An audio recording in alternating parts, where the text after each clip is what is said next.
Let me start by commending the Senate leader for the lead debate. Dear colleagues, the budget debate is a very important debate, and the appropriation bill is possibly the most important bill in any legislative year. So we must take this as seriously as we can, because this is the bill that deals with interests, hopes, and aspirations of not only citizens, but also foreigners and those unborn. And that's why I would like to start my contribution by addressing the issue of the debt profile. I'm happy that the state leader mentioned that it is becoming increasingly unsustainable, and we must be able to caution ourselves before we mortgage the future of our children. Some countries are already in danger, including Indonesia, because of the borrowing they had in the past. Because for every money you borrow, there must be a day for payment. We must therefore be cautious. Yes, it is important that we address our infrastructural needs through appropriate financing, but I believe there are other creative ways of funding these infrastructures, including PPP and concessioning. For us to depend on borrowing means that we are putting our future in jeopardy, and therefore it is time for us to ensure that our debt to GDP ratio must not exceed the acceptable level.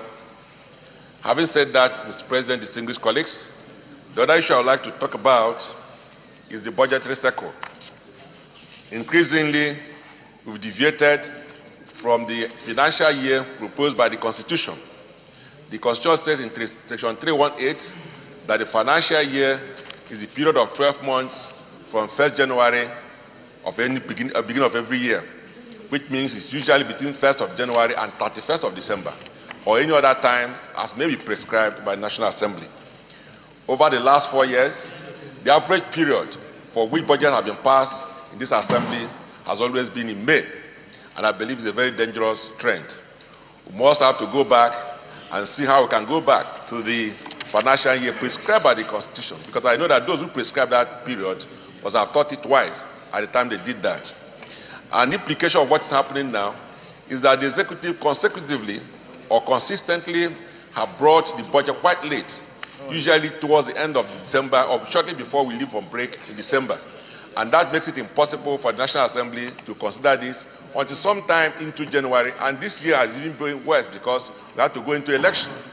So the implication, therefore, is that budget will be delayed, and then even the implementation starts quite late. And when you pass budget in May, for instance, you are passing just at the verge of the rainy season. And Nigeria is a developing country. We need a lot of infrastructure development, and most of this development can only take place during the dry season.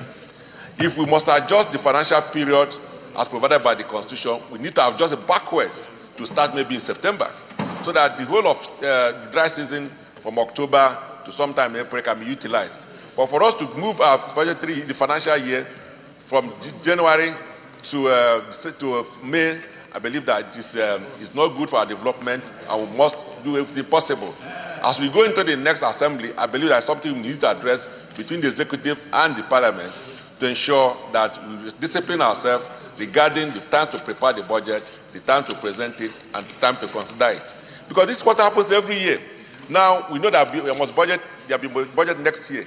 I expect the executive to start preparation of this budget early enough so that latest by September, that budget would have come, and they will have maybe a month or two to deal with it, so that implementation will start early enough during the dry season.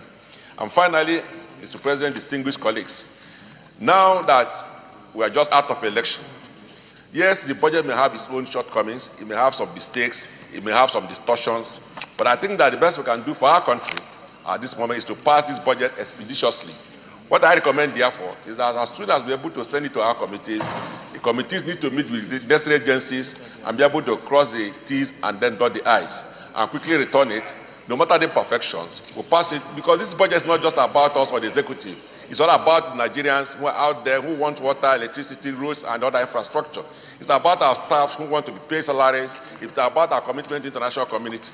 So we need to do whatever we can, showing some level of patriotism to ensure that this is passed, no matter the perfections, and then because we have run out of time already, and then so that the implementation of the budget will start in earnest.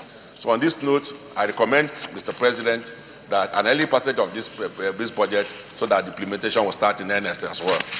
Senator Abdullahi Gumel.